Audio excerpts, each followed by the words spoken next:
Planting fall annual food plots have a lot in common with a casino. Both of them are a gamble. You can do everything right, you still come up short. It takes money to go into that casino, it takes money to plant annual food plots, and there's no guarantees.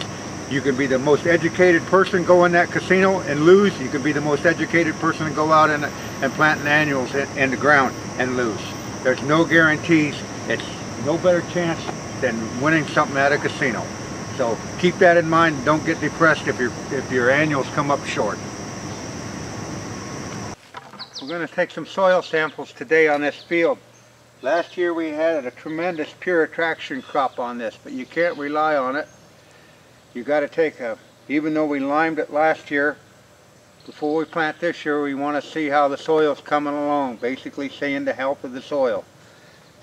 This soil is what everything grows from. Humanity, wildlife, human life, everything grows from this soil. It's really important, and I don't care how big a hurry you get. It doesn't take that long to take the test, and then you'll have a lot better foundation to go on. And like I said, this will give us a reading on where we're at from where we were last year. So we'll take this test. We're going to burn this field down with herbicide, and but before you do that, we want to get some soil samples, and we'll randomly go around, put them in this 5-gallon bucket, shake them up, mix them up, and take them to the laboratory. And that'll give us, we'll know what our dirt's worth. There's more than dirt in the soil. Like I said, that everything on this earth grows from this dirt. Without it, human race wouldn't be here. It's more than just something you walk on and wash off your hands as fast as you can get it, some people. So we'll take a soil test around here and then get it off to the lab. But you want to make sure you do that annually. That way you know how much chemical, or fertilizer you put on, or how much lime. But so many people now are just willy-nilly in it, and I don't even know why they're even hunters. They don't have enough patience to do it right, and they got all the time in the world to do this.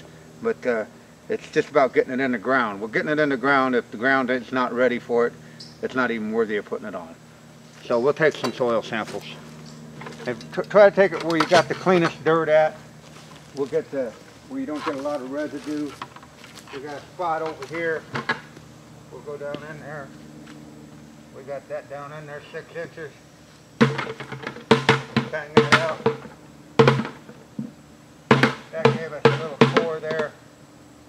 Pushing on out of there.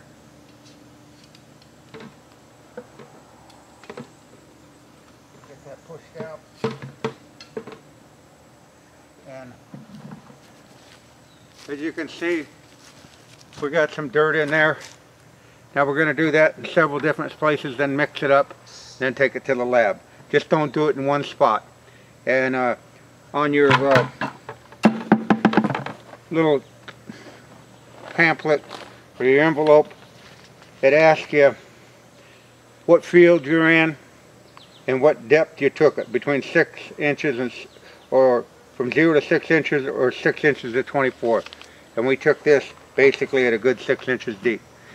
So that's what we're interested in, and so we'll go about doing that right now on the rest of the field.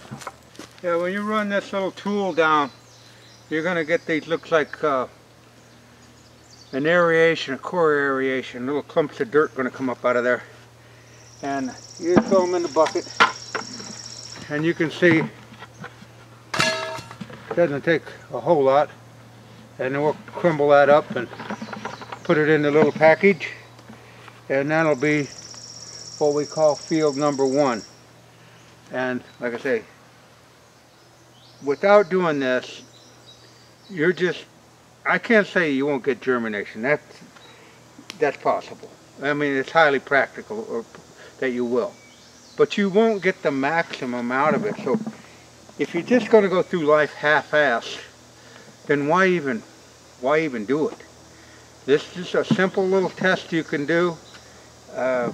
take that half an hour or that hour that you spend standing at 20 yards in a pro shop shooting a 3D bow at a 3D target, not even practicing with your hunting bow, for what reasons I don't understand that, but anyhow, there's your dirt.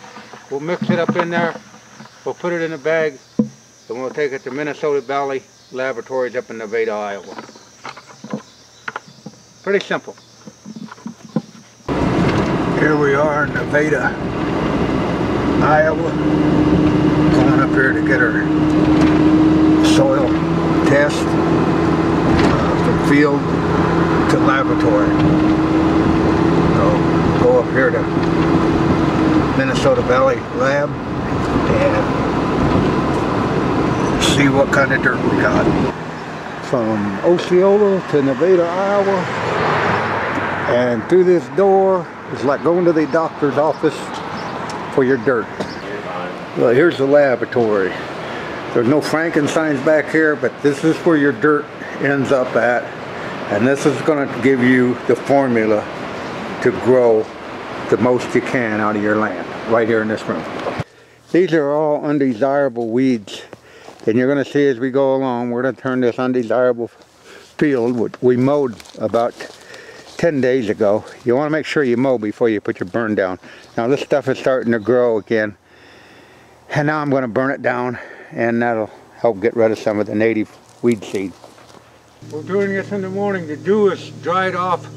We have virtually very little wind. You don't want to be spraying it on a super windy day. So morning, but you want to make sure the dew has been evaporated off. That'll help it stick on the plant better. So without any more to do, let's get to putting it on. Safety gear first.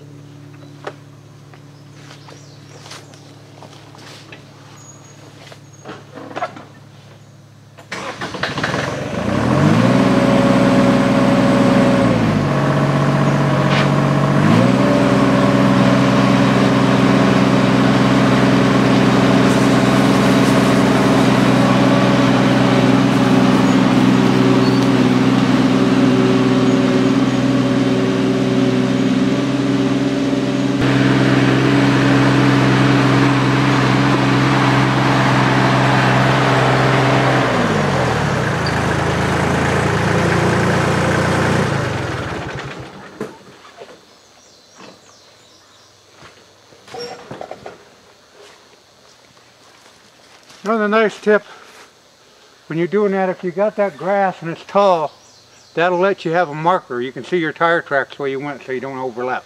Get more mileage out of your glyphosate. So that's it. Let's get some more put on and we'll burn it down. This is the 30th day of July. We've had an exceptionally wet July. You can see how that spade goes down in that dirt. It's way too muddy. You cannot till this. If you try to till this and go in with your winter greens, your tall tine tubers, anything small, it's not going to work. You plant in the rain, it's going to be a dud. Usually this is the time you'd be tilling this up. But like I say, all that is just a mud ball. So I got up here and mowed this canopy off so the air could get to it. Plus we still got some warm days, 91 tomorrow. You can tell it's pretty humid out today and pretty wet, just from sweat. But fall annuals can be a hit and a miss, and we're going to have to see how this plays out. That's why perennials are really essential in your food plot venue. That way you've got more time to work with them. They have an entire year to grow. Where your annuals, if I try to get them in by the 11th of August for sure, before that gives us 50 some days before the frost up here if you're lucky. But just keep in mind, there's farmers out there with complete devastation of crops, and you're no more than a farmer when you're planting food plots. And if Mother Nature's not right, you can't go. If you force it and be stupid, well, you're just wasting your money. So like I had said, I mean, annuals are really risky. Really risky. It could turn off dry like it did 2 years ago, and I had to go with the forage oats. that couldn't get no germination, had no rain in the month of August. And last year we had 20 inches of rain in August, and I had the crop in. So that was a boom. But with no crop in the ground because of this moisture, and the target date here in the Midwest where I live on Whitetail Institute products is between the 15th of July through the 1st of September, and that's really pushing it because that don't give you much time to get any growth or tonnage. So I can still go with forage oats. They would be real fast germination. But like I say, you got to keep changing, and you've got to be willing to spend the money, because if what you thought you were going to do, if Mother Nature's working against it and you try to force her, you're going to lose. Well, you can tell by the looks of this, that burn down that we did a couple weeks ago, it really worked well. Now, had we had disted this, here's what could happen. We took this root out of here. As much moisture that's in this ground right now, if we would have chopped this root out and it laid over, it's got enough moisture in it to keep it alive. Then we'd have had a rain, as much rain as we had, and this would have probably just came right back up. You've just been reseeding it, because it would just, you see the root system, it would be in that wet soil, and it rained that night, it would have just, it wouldn't have killed it, because we've had so much rain, it would have just started growing again. Because if you'd have packed the roots into there. But like I said, food plots are a challenge. Everybody thinks, we're back out in this here one, and here again, it's a little drier, but you can still make a mud ball out of it. If you can make a mud ball out of that top 4 inches, it's a no-go.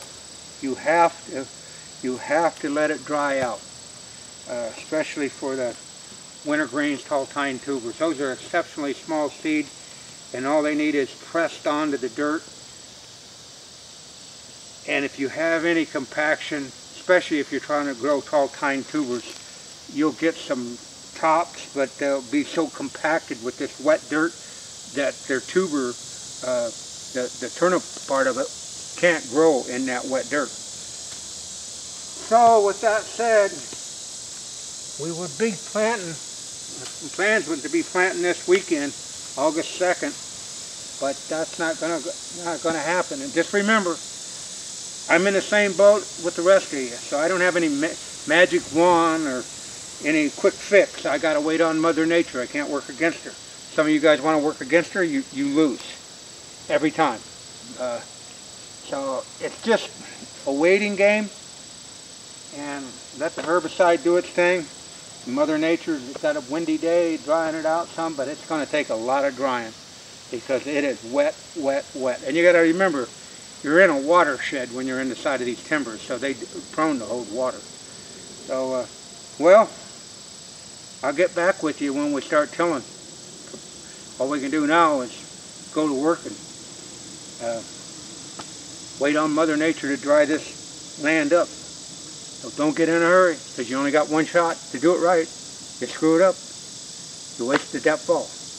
And another thing while I'm on this, some guys say, well, I would have planted earlier. Yeah, you could have planted, they recommend on July 15th, but it was still raining then also. And I hadn't had this burnt down or mowed down. So, and if you plant your annuals too early sometimes, they're subject to some intense heat. Those borascas and those turnips, they don't like hot weather. They like cool weather, cool nights, and the guy gets in a hurry, thinks he's going to jump the gun, have a tremendous tonnage, and all he ends up with, they go to seed, and by the time you need them, they're dead. So follow the instructions on your planting dates and stick to them. If you jump the gun, you're better off a little late than you are early, especially here in Iowa, because of the intense heat that you can have in the middle of July. Well, that's it from the Non-Typical Norwalkian. We'll have to get after it.